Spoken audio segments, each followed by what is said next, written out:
thì nó có số nó quay của chúng ta. Nó có từng thân nhỏ nhỏ như vậy. Rất là ngon.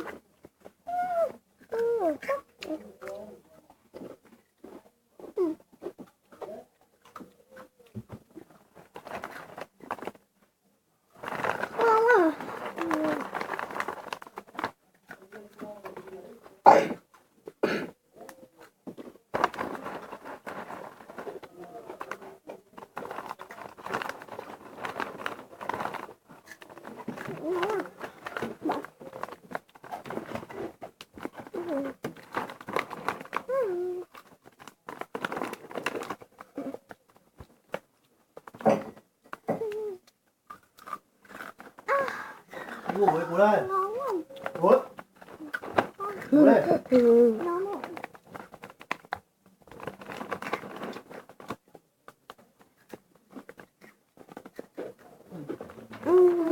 Ngon thật các bạn. Ăn hồi nào bây giờ cũng thấy tê đấy. Tê. Nếu các bạn nào muốn nguyên nào đâu các bạn chỉ cần truy cập bên dưới và nói các bọn mình biết là bọn mình sẽ có địa chỉ để chơi hồi nào mình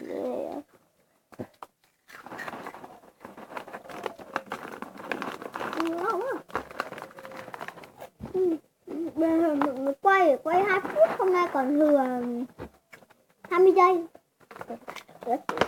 Cho đã ra 20 giây nha.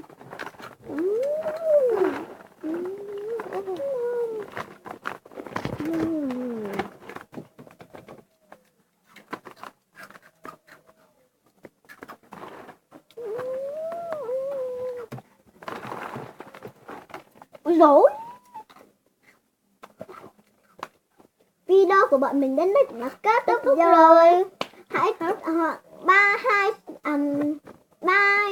mọi người.